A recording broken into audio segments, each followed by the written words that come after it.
Arián Rodríguez Torres y estamos como cada viernes hablando de huesos para que sigas expandiendo tu conocimiento de la antropología física y biológica. Y hoy venimos con una información sumamente importante, ya que desafortunadamente hoy es nuestro último episodio del primer season o primera temporada. ¿Cómo se siente eso, May? Ya estamos ahí. Bueno, pues feliz y triste a la misma vez. Feliz porque pudimos darle mucha información importante a las personas que nos están escuchando, que pudieran aprender de manera general de la antropología. Y sobre todo, pues un poquito triste porque se acaba este primer season, pero sin duda alguna el segundo viene con mucho de qué hablar. Y como tú bien dijiste, este es el último episodio de esta primera temporada de Hablando de Huesos, en donde vamos a estar hablando hoy sobre las figuras más importantes dentro de la antropología y sus aportaciones. Es bien importante mencionar que vamos a discutir aquí las breves biografías de estas personas que fueron bien significativas e influyentes en el campo de la antropología. Y cuando hablamos de antropología, quiero hablar en general. Quizás hayan otras figuras importantes dentro de esta disciplina, pero los 10 que vamos a mencionar aquí son de los más que han sido mencionados en literatura, en academia, ¿verdad? Con nuestros profesores, etcétera, y han dejado también un legado bien importante en la antropología. Así que en otros episodios también hemos hablado de otras personas que no las vamos a mencionar aquí, porque ya, por ejemplo, como Charles Darwin, lo discutimos en un episodio, así que como personas como esas y con personas como esas que ya hemos discutido en otros episodios, pues no los incluimos porque ya les dimos como un briefing de esa persona en otros episodios. Así es, y entonces vamos a empezar con Edward Burnett Tyler. Él nació en Londres, Inglaterra, en el 1832 y murió en Wellington en el 1917 a la bella edad de 84 años. Así que tuvo una buena vida. Sus estudios se centraron en lo que era la mentalidad de pueblos primitivos y de esta forma desarrolló el llamado concepto de animismo, donde se basa en la idea de que todos los seres vivos son creados por una fuerza espiritual y poseen almas y espíritu. Su publicación más conocida es Antropología del 1881 y es aún utilizada para entender muchos conceptos y definiciones. Por ejemplo, su definición de cultura. Hay que, breve inciso, casi todos los que han hecho escritos tienen una definición diferente, pero la más que se ha utilizado es la de Burnett Tyler. Entonces, en el 1883 fue nombrado director del Museo Universitario de Oxford e impartió clases allí desde 1896 hasta 1909. Tyler creó el primer programa que luego fue adaptado por la mayor parte de las universidades inglesas de la carrera de antropología en la Universidad de Oxford. A Tyler se le considera, junto con Lewis H. Morgan, de 818 a 1881, como uno de los principales antropólogos creadores de la teoría del evolucionismo cultural, corriente englobada dentro de las influencias que tuvo la publicación de El origen de las especies de Charles Darwin en 1859, como hablamos en nuestro episodio de evolución. Y el evolucionismo cultural concibe el desarrollo de cada sociedad humana dentro de una misma escala de niveles culturales o periodos étnicos, que se supone como una constante para todas las culturas. Así que Tyler es a quien nosotros debemos darle las gracias por la idea de que, por la idea que tenemos de que toda cultura evoluciona de una manera progresiva, lineal, fija, que no es así, pero eso fue la teoría que él sacó gracias a el origen de las especies de Darwin. Así mismo es. Así que Burnett Tyler fue bien importante dentro de la antropología. Y hablando también de las culturas, tenemos aquí a Franz Boas. ¿Quién no ha escuchado a Franz Boas? Franz Boas nació en Alemania en 1858 y murió en el 1942 en Nueva York. Estudió en la Universidad de Heidelberg y se doctoró en la Universidad de Kiel en 1881. En 1899 fue nombrado profesor de la Universidad de Columbia y enfrentado a los seguidores de Darwin en antropología, Boas es conocido como el hombre que modernizó la ciencia, dejando atrás las corrientes más raciales. Estudió durante años a los indios Quakiu, si no lo pronuncié, Quakiu, en Canadá. Sí, Sí. Quakiu. Estos eran de Canadá y él creó un nuevo enfoque para entender los conceptos de raza y cultura, algo que también todavía se sigue debatiendo actualmente. Demasiado. Así se le considera también el creador del relativismo cultural. Y esto explica que las diferencias entre los distintos pueblos se deben a las condiciones sociales, geográficas e históricas, no pudiendo establecerse entonces criterios morales para valorarlas. Entonces, esto se podría considerar a Boas como uno de los primeros investigadores en desarrollar lo que hoy denominamos como antropología visual. Y sus planteamientos cambiaron radicalmente la antropología norteamericana. Así que Franz Boas básicamente también, además de darnos un enfoque para nosotros poder entender lo que era la cultura en otro ámbito distinto a lo que estableció Tyler y el concepto de raza, él mayormente lo que provocó fue que nosotros, ¿verdad? La población en general entendiera cómo es que nosotros tenemos nuestras condiciones sociales, cómo es que vivimos, dependiendo de qué lugares nacimos y dónde nos criamos, dónde crecemos, ¿verdad? Así que de esa manera es que crea lo que es el relativismo cultural para entonces entender estas poblaciones y las condiciones en que viven. Así que técnicamente podemos decir que gracias a Boas es que nosotros tenemos que decir depende de qué, del contexto y del tiempo. Anyways, sigamos. Tenemos también a Bronislaw Malinowski. Él nació en Polonia en el 1884 y murió en el 1942 en Connecticut, Estados Unidos.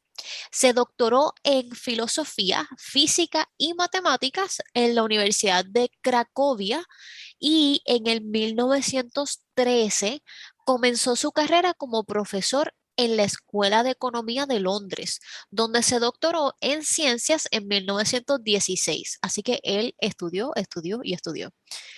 Malinowski es el fundador de la corriente antropológica conocida como funcionalismo.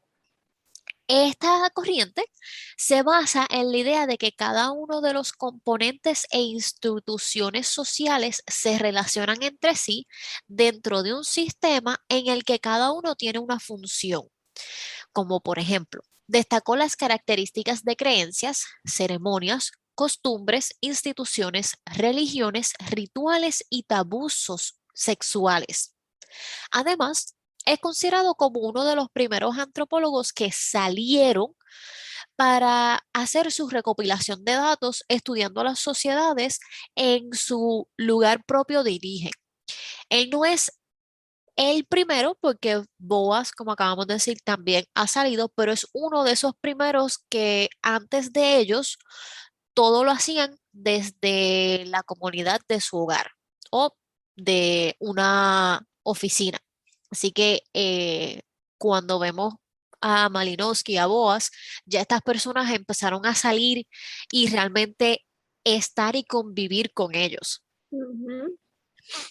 Entonces, eh, el primer trabajo de campo de Malinowski se desarrolla entre 1915 y 1918, cuando estudió a los isleños corteses de Nueva Guinea en el suroeste del Pacífico. Así se estableció la base de un estudio intercultural a través de sus observaciones de parentesco, estableciendo conexiones y comparaciones con los planteamientos psicológicos de la época y demostrando que aspectos tales como el llamado complejo de Edipo, definido por Sigmund Freud, dependían principalmente de contextos culturales determinados. Malinowski ocupó varios puestos dentro del ámbito académico y era capaz de hablar múltiples idiomas, entre ellos polaco, ruso, alemán, inglés, francés, italiano, español, así como numerosos idiomas de cada una de las tribus que estudió. Así que el Malinowski es alguien importante en el aspecto de la antropología porque nos está dando una idea diferente donde todo tiene su función y todo es importante porque sin una parte de esa función se cae el sistema. Pero también hay que entender, está basado en unos planteamientos de la época que ya se saben que no son así, como por ejemplo el complejo de Edipo de Sigmund Freud, es algo que ya los psicólogos lo estudian porque es necesario tú saber que eso existe, pero no se utiliza. Así que, Para las personas que no sepan, ¿verdad? El complejo de Edipo por Sigmund Freud, básicamente, en la teoría que él estableció del desarrollo psicosocial, él describía como el sentimiento de este deseo de un niño por el deseo de un niño por su madre y el odio hacia su papá. Entonces, este odio se debía a que el niño percibía que su padre era como un competidor para conseguir el cariño de su madre y entonces expresa sus sentimientos de forma, ¿verdad?, de enojo, rabieta, comportamientos de desobediencia. Así que básicamente esto es lo que es el complejo de Edipo, que también se le conoce, creo que conflicto edípico, que entonces es como que ese conjunto complejo de emociones y sentimientos infantiles que son caracterizados entonces por esa presencia simultánea y ambivalente a la misma vez de esos deseos amorosos y hostiles hacia sus padres. sí, Así que bien interesante también. rapidito, hoy en día eso es un tema que todavía lo decimos porque, por ejemplo, Uh -huh. esto es en inglés, you're either mommy's little boy o daddy's little girl, hablando de Uh entonces -huh. el complejo al revés. Y también cuando uno dice como que, tú te enamoras de tu padre porque todos tus parejas o personas a quien son allegadas a ti se parecen a tu papá o se parecen a tu mamá, que eso también rama de ese complejo. Encaja, claro. Pero Así que bien volviendo a la interesante antropología, el trabajo de Malinowski. Hizo un buen trabajo. Bueno, vamos a Leslie White. Mira, Leslie White, todo a lo mejor van a pensar, pero eso es un nombre de mujer, pero realmente no, fue un hombre. Él nació en Colorado, Estados Unidos, en 1900 y murió en 1975. Fue un antropólogo norteamericano con un gran conocimiento acerca de la evolución cultural, así que seguimos con la cultura. La ujú, construcción de su teoría fue el producto de una fuerte influencia de la teoría económica marxista y la teoría evolucionista darwiniana, así como el trabajo de campo que hizo en sus primeros años. White estuvo estudiando inicialmente en Louisiana State University, después se trasladó a Columbia University, donde allí recibió su licenciatura y su máster en psicología. Y finalmente se trasladó a Chicago University, donde hizo sus estudios de doctorado en sociología. White empezó su trabajo de campo en el suroeste de Estados Unidos con el pueblo indígena Querezán y fue profesor en Michigan University. Sus últimos años se los dedicó a trabajar en el departamento de antropología en University of California en Santa Bárbara y durante toda su vida White estuvo interesado en lo que era la evolución en general. Así que él sustentó fuertemente su idea sobre escritores del siglo XIX como Herbert Spencer, Lewis Morgan y Edward Tyler, adaptando muchas de sus ideas y dándoles un nuevo enfoque, así como también desarrollando un nuevo término que denominó culturology. Entonces, ¿qué hizo con este concepto? Él lo acuñó porque creyó que las culturas no podían explicarse en términos de psicología, biología o sociología. Así que por culturology, él entendía que el campo de la ciencia que estudia e interpreta el orden de los fenómenos en los distintos periodos de la cultura. Así que él estuvo también interesado, por otra parte, por el desarrollo tecnológico y especialmente en los avances y su relación con los efectos en la cultura, que eso ahora mismo se está viendo mayormente, como ¿verdad? La tecnología se está desarrollando y es, en ciertas maneras, tanto positivo y negativamente, se está afectando en nuestra cultura y sociedad. Así que él creyó que la tecnología es y fue, ¿verdad? Así que murió pensando que era el principal factor dentro de los sistemas culturales. Hay que también tomar en cuenta cuando se habla de tecnología, no es solamente un celular o una computadora, es también Correcto. cualquier cambio que tú haces para utilizar algo como una herramienta. Así que el fuego es una tecnología, utilizar una piedra como un cuchillo es una tecnología que no es solamente lo que conocemos Exacto. ahora, sino es en general. Claro, Entonces, porque al estar interesado mucho en lo que era la evolución, él de hecho lo denominaba muchas cosas que impactaban nuestra evolución humana como desarrollos tecnológicos. Así que sí. exacto. Y entonces, vamos ahora con una de las mujeres más sí, más influentes Influyente. en lo que es el mundo de la antropología, Margaret Mead. Ella ella nació en Filadelfia en el 1901 y murió en 1978. Ella se doctoró en antropología en 1929 en lo que es la Universidad de Columbia, donde fue una discípula de Frank Boas y Ruth Benedict. Allí trabajó desde 1954 como una profesora adjunta de antropología y Mead fue una de las primeras antropólogas en estudiar la educación y la crianza de niños en diferentes culturas. Su trabajo sobre teoría de la enseñanza son actualmente una referencia básica, así que cuando, por ejemplo, las escuelas Montessori utilizan mucho conocimiento y datos que Margaret Mead pudo encontrar cuando estudió la crianza y la educación de los niños.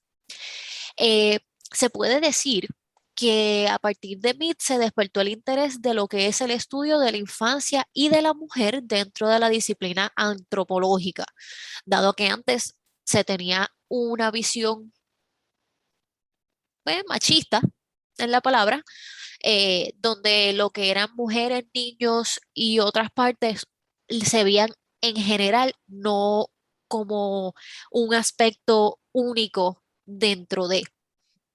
Entonces, Mead, para lo que es el 1925, hace su primer estudio de campo en Samoa. Aparte, sí hay que tomar en cuenta, Fran Boas no quería que ella lo hiciera. Y ella bien cojonuda dijo, lo voy a hacer.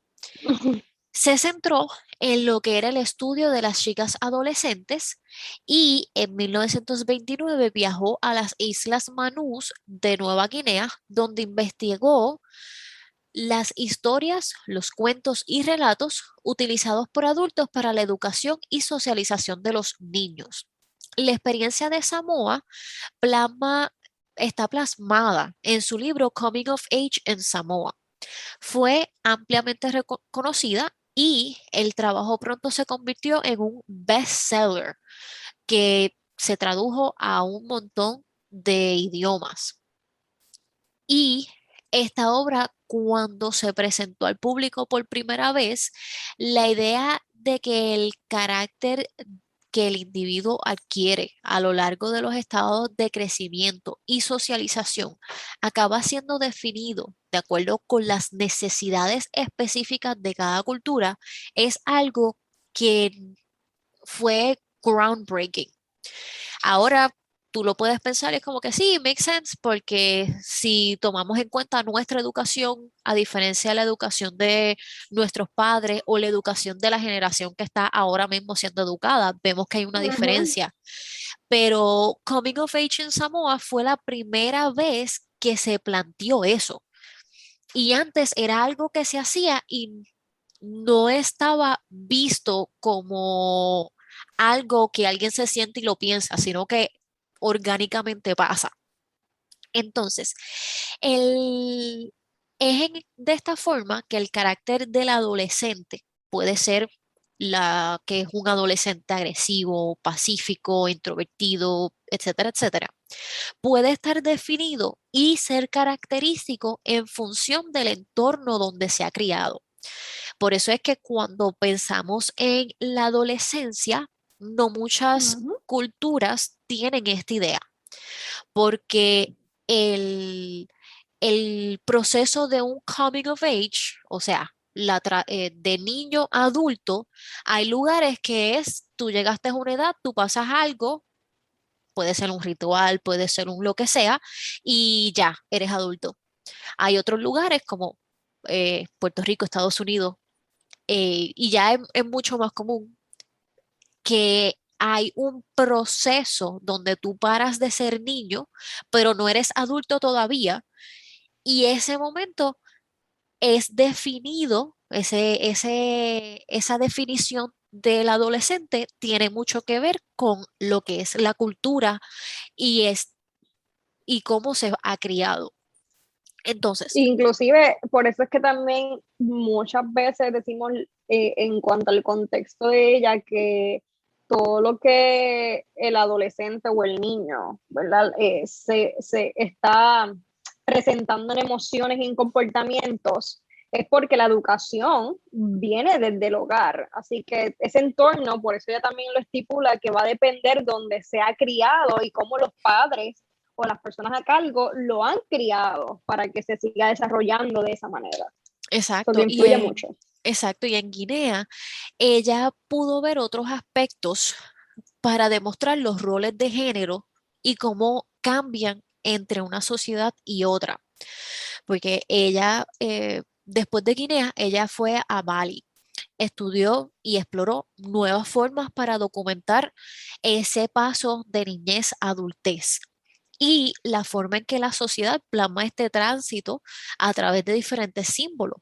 Uno de los rasgos más importantes que Margaret Mead nos pudo traer es su concepción holística de la cultura, porque antes eh, la idea de tú estudiar la cultura, tú la estudiabas cultura con economía o cultura con psicología, pero Margaret Mead dijo, no, tú tienes que estudiar cultura con todo para que tú lo veas desde un punto de vista, en este caso, holístico. Entonces, Uh -huh.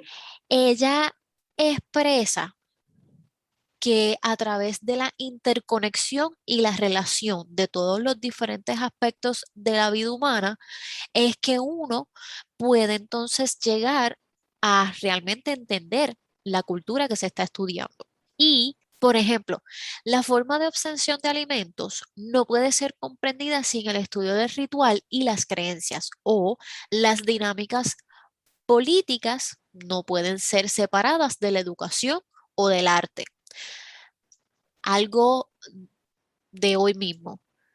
Por ejemplo, Puerto Rico no tiene una seguridad alimenticia porque económicamente vender nuestro propio producto es más caro que comprar producto del exterior. Así que si fuéramos a hablar de la alimentación en Puerto Rico, tenemos que también tomar en cuenta la parte política de que somos un Uh territorio -huh. que tenemos, somos una isla, ok, son diferentes pasos. Somos una isla, somos un territorio y desafortunadamente tenemos un control marítimo que no es nuestro. Así que cuando tú De ves, cabotaje, así que. Pero exacto, realmente el concepto real es un territorio no incorporado. una colonia, Ese es el concepto. una colonia. Pero cuando hablamos de el proceso de crianza de un puertorriqueño y por qué es más fácil comer comida chatarra o junk food o comida rápida a hacer una compra de comidas que provean de Puerto Rico, se ve que económicamente es más fácil uno ir a Wendy, McDonald's, Ujú. comprarte un, no sé, un Unos value nuggets, menu, no qué sé qué rico. demontre. Exacto. Ir a tu casa y cocinar, porque de repente el arroz, la habichuela, el pollo, el lo que sea que estés haciendo, termina siendo más caro. O las mismas ensaladas, que hay gente que Exacto, quiere comer más saludable y tú ves que es mucho más caro que esas comidas rápidas. Así que exacto. básicamente es eso, es la relación y la dependencia de un concepto a otro. Exacto, y esa visión holística es lo que convirtió a lo largo de la vida de Mead a que sea un especialista en todo tipo de aspectos culturales. Fue objeto de múltiples honores y homenajes, siendo presidenta de honor de varias asociaciones e instituciones, entre las que se destacan the American Anthropological Association y the American Association for the Advancement of Science.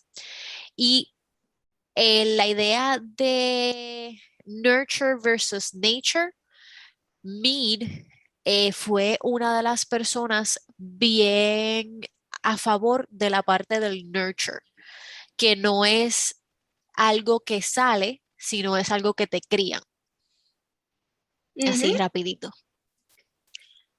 Así que fue bien influyente en este campo de la antropología, mujeres al poder, porque básicamente Siempre. siempre nos enseñan de los hombres y es que obviamente en aquel momento los hombres, ¿verdad? Tenían mucho potencial y eran pioneros, pero también las mujeres no se las daba mucho y sí, Mir fue bien influyente en la antropología. Vamos a Ellis Harlika. Él Salud. nació en 1800. El nombre, Alex Herdika. Esto, el nombre, el apellido solamente tiene dos letras, o sea, dos vocales. Para, ok, aquellos que nos escuchan, Alex se escribe A-L-E, pues el Alex Herdika suena que tiene varias vocales, pero Harlika. realmente tiene en el nombre completo una, dos, tres, cuatro vocales. Sí, Alex Harlika. Es checo, Así, se nota, es bien, sí, es bien por si acaso. raro escribirlo. Sí, se escribe Hrdlic con un cosito arriba, K-A. Una puntuación checa. Ajá, tú sabes. Así que, pero fíjate, créeme, eso es como para aprendértelo y nunca olvidártelo. Sí, Nació en 1869 y murió en 1943. Fue un antropólogo checo que vivió en los Estados Unidos después de que su familia se mudó allí en 1881. Él nació en Humpolek, Bohemia, hoy conocido como la República Checa, y él trabajó en el asilo de Milltown para enfermos mentales, donde aprendió de antropometría. En 1896, Harlika partió hacia París, donde allí comenzó a trabajar como antropólogo con otros expertos del campo de la ciencia.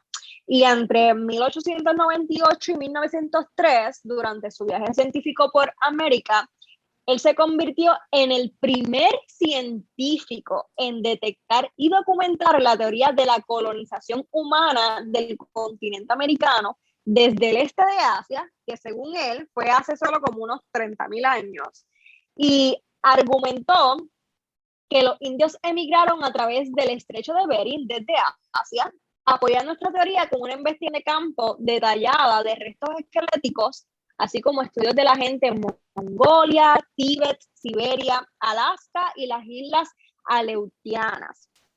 Estos hallazgos respaldaron el argumento que luego contribuyó a la teoría del origen global de la especie humana, que fue otorgada por el premio Thomas Henry Huxley en 1927. Entonces, además de todo esto, Ardles Harlika fundó y se convirtió en el primer curador de antropología física del Museo Nacional de Estados Unidos, ahora conocido como el Museo Nacional de Historia Natural de la institución Smithsonian, en 1903. Fue el fundador también de la revista estadounidense de antropología física en 1918. Harlika estaba interesado en lo que era el origen de los seres humanos y fue un crítico de la evolución de los homínidos, así como de la hipótesis de Asia, ya que afirmó que había muy poca evidencia para respaldar esas teorías. Así que descartó hallazgos como el Ramapithecus, que la mayoría de los científicos etiquetaron como homínidos, y en cambio creyó también que no eran más que simios fósiles, sin relación a ascendencia humana. Así que básicamente descartó este hallazgo como que él pensaba que no era parte de nuestra evolución humana. Y en una conferencia sobre el origen del hombre, impartida para la Asociación Estadounidense para el Avance de la Ciencia en Cincinnati, Ohio, Harlika dijo que la cuna del hombre no está en Asia Central, sino en Europa Central, ya que en Europa es la más antigua conocida, ¿verdad? El lugar más antiguo donde se han encontrado restos óseos humanos. Así que Harlika estaba casi solo en sus opiniones. Y la hipótesis europea cayó en declive y ahora se considera una teoría científica obsoleta, que ha sido entonces reemplazada por la hipótesis multirregional y la hipótesis de fuera de África. También él fue bien importante en la vida de Thomas Dale Stewart, que vamos a discutirlo ahora, porque él fue mentor de Stewart, así que influyó también mucho en su carrera. Ardles Harlika de verdad que es uno de los pioneros en cuanto a la antropología forense, se discute mucho en la academia por su influencia y sus aportaciones dentro de lo que es la antropología física, y obviamente pues por la teoría de la evolución humana, que aunque después fue como obsoleta y distanciada, pero pues Pero eso es lo que ya pasa en sabemos ciencia. que Todo tiene que exacto. cambiar porque tenemos nueva información. Entonces, tenemos a Thomas Dale Stewart. Él nació en junio de 1901 y murió en octubre de 1997. Fue uno de los fundadores de la antropología forense moderna y un importante contribuyente en la mayoría de las áreas de la biología esquelética humana, la paleopatología y áreas relacionadas de la antropología física. Stewart era conocido por tener un temperamento más equilibrado que su mentor, Harlika. Sí, lo dice, sí, Harlika. Harlika. Sí, Stewart comenzó su carrera en 1927 como ayudante de Harlika en la División de Antropología Física del Museo Nacional de los Estados Unidos en la institución Smithsonian.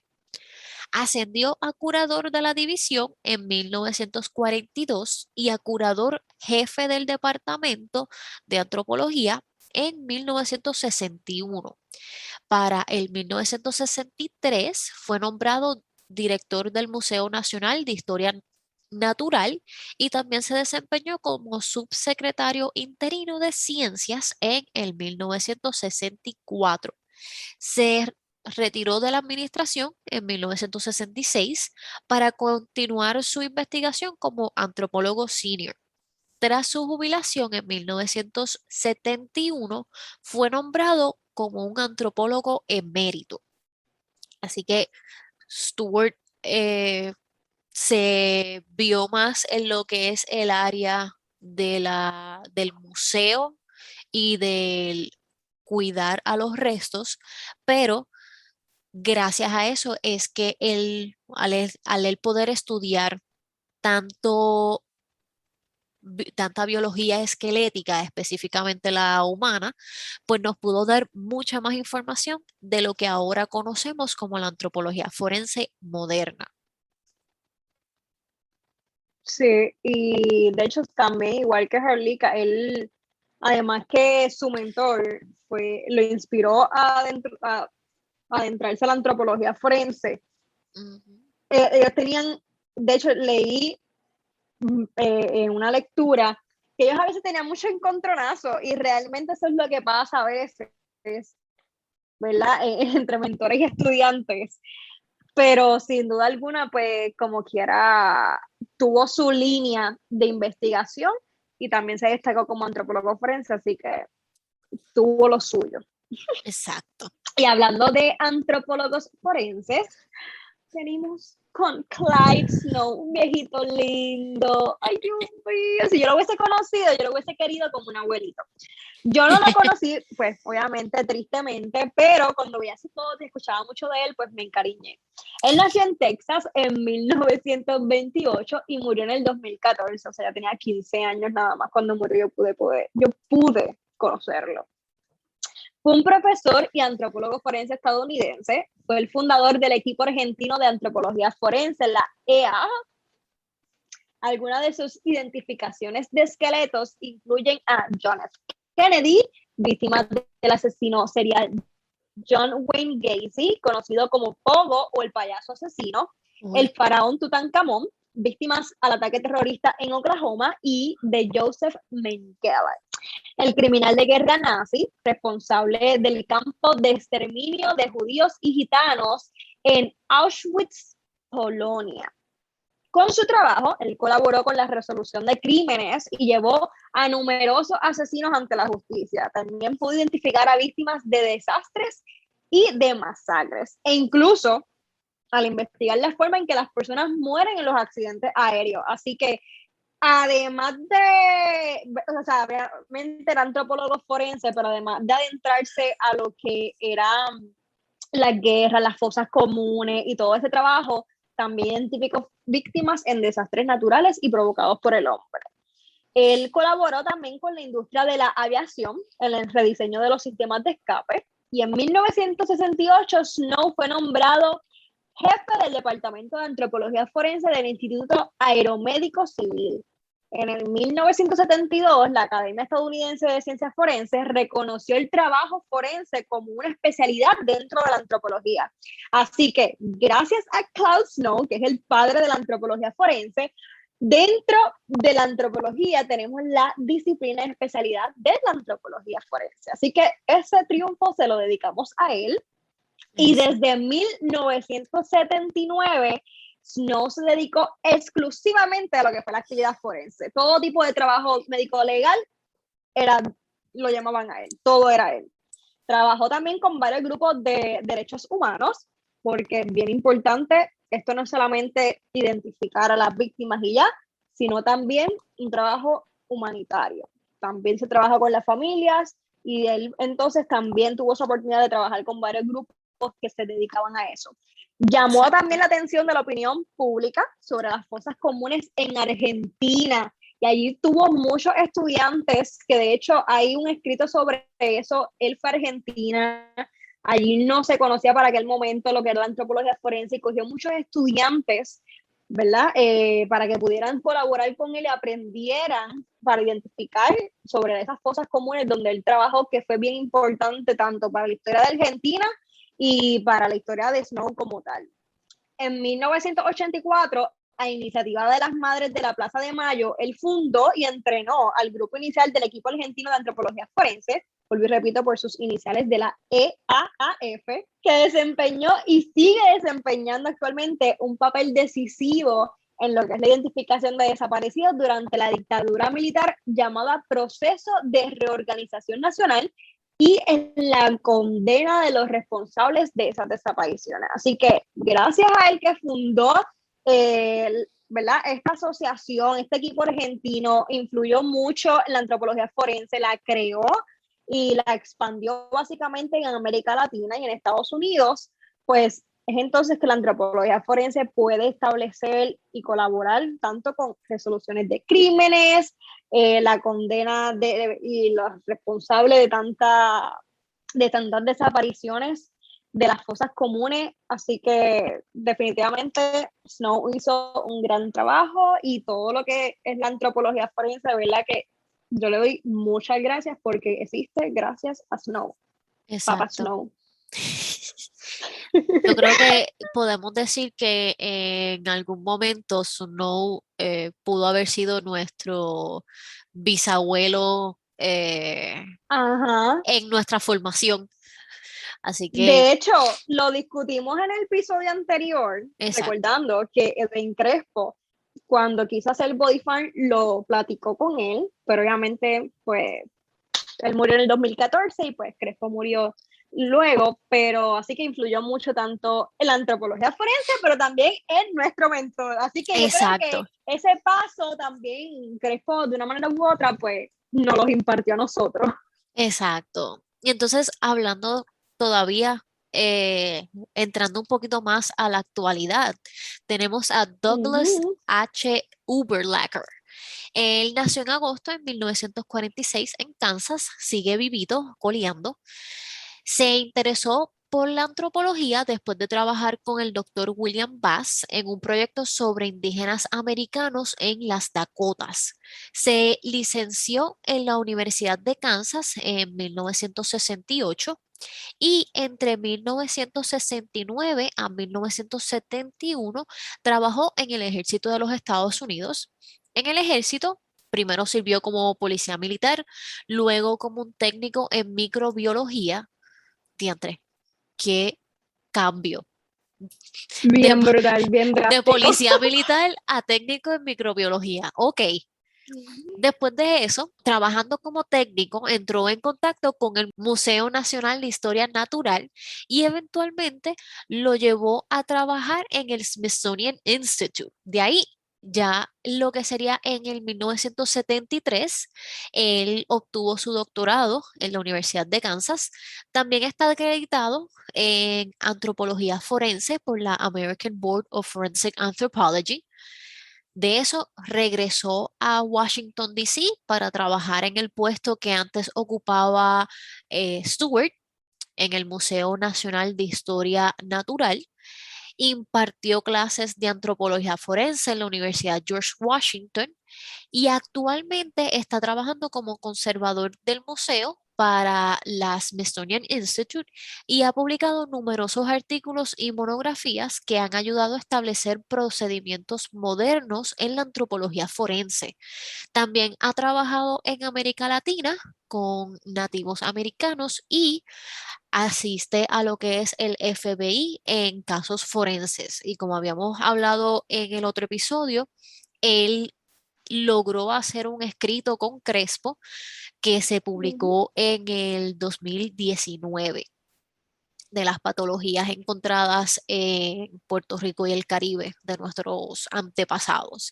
Así que él sigue por ahí dando, Y gracias a él podemos tener artículos para identificar el perfil biológico de los individuos en forense. Él escribió, o sea, literalmente gracias a él utilizamos su referencia para poder identificar parte del perfil biológico. Así que exacto. Walker no tan solo ¿verdad? Trabaja en el FBI, en el museo, o sea que esto va a seguir influenciando mucho en la antropología forense, pasando por décadas, a menos que se actualicen las referencias para el perfil biológico, pero actualmente la academia usa mucho sus recursos. Bueno, él es parte de mis referencias para el perfil biológico, así que todavía se usa y se estará Uh -huh, utilizando por mucho, mucho tiempo. exacto. Y pues tenemos por último al papá de los papás de los papás. Otro viejito lindo que está vivo, lo queremos mucho, William Marvin Bass III. Ese es su nombre real, pero mayor conocido como William Bass. Nació en Virginia en 1928. Es un antropólogo forense estadounidense, mejor conocido por sus investigaciones sobre lo que es la osteología humana y la descomposición humana. También ha ayudado a autoridades federales, locales y no estadounidenses en la identificación de restos humanos. Enseñó en la Universidad de Tennessee en Knoxville y fundó la instalación de investigación antropológica de la Universidad de Tennessee, la primera instalación de este tipo en el mundo. El doctor Bass tuvo por primera vez esta idea de lo que eventualmente se convertiría en la granja de cuerpos o granja de cadáveres, Collins Barn, mientras estaba en la Universidad de Kansas en la década de 1960. Y se le preguntó a él si era posible determinar el momento de la muerte de una vaca parcialmente descompuesta. Determinó que se necesitaba investigación adicional para esto, y entonces él lo que sugirió fue que esto podría lograrse permitiendo que una vaca muerta se descompongan en un campo mientras se estudia todo el proceso de descomposición. Si bien este experimento nunca se llevó a cabo, pero el doctor Bass se dio cuenta que se necesitaba de una investigación adicional para la descomposición humana después de que fue convocado en el 1977, específicamente esto fue para el mes de diciembre, para examinar lo que inicialmente se suponía que era una víctima de asesinato reciente que había sido enterrada en la parte superior de una tumba de un soldado confederado en Franklin, Tennessee, que había sido asesinado en la batalla de Nashville en 1864. Debido al hecho de que este cuerpo estaba relativamente intacto y aún contenía la mayor parte de su tejido blando, inicialmente se estimó que el cuerpo había estado muerto por lo menos de un año. Pero el examen de la ropa, o sea, de su vestimenta, de esta víctima, determinó que el cuerpo era el del soldado enterrado en esa tumba. Así que todo el mundo pensaba que a estas personas fueron y mataron a alguien y la pusieron ahí encima de una tumba, pero realmente era supuestamente ese soldado que estaba enterrado en esa tumba. Así que no era una víctima, eso es lo que inicialmente se creía. Los criminales habían perforado el ataúd de hierro fundido, que era hermético y evitó en gran medida esa descomposición. Sacaron el cuerpo y luego lo volvieron a enterrar en la parte superior del ataúd. Eso fue lo que realmente ocurrió. Así que esa instalación del body farm se conoce así mismo popularmente. Es un nombre bien utilizado, autora del crimen Patricia Cornwell, en una novela del mismo nombre, inspiró en Bass y su trabajo. Bass ha descrito la granja de cuerpos como Death Acre, así, ACRE, el título del libro sobre su vida y carrera, coescrito con el periodista John Jefferson. Jefferson y Bass, bajo el seudónimo de Jefferson Bass, y también han escrito varias obras de ficción, aunque actualmente Bass está retirado de lo que es la docencia, o sea, ya no da clases directamente en la universidad, todavía se desempeña en un rol bien importante de lo que es la investigación en el programa de la antropología forense de dicha universidad. O sea que, aunque no da clases como tal todo el tiempo, él sí todavía sigue activo y vaya a hacer practicar con los estudiantes en el body farm. Si tienen que enseñarle algo sobre los cuerpos que están ahí descomponiéndose, lo hace. Así que William Bass ha hecho historia, y igual que Crespo con nosotras, como que además de impartir mucho en la universidad, ha dejado huellas en cada de los estudiantes que han pasado por su vida, porque literalmente yo puedo decir que la mayoría de los antropólogos forenses que están en Estados Unidos, ¿verdad? Porque la mayoría podemos ver que han pasado por Tennessee, han pasado también por las manos de Bass.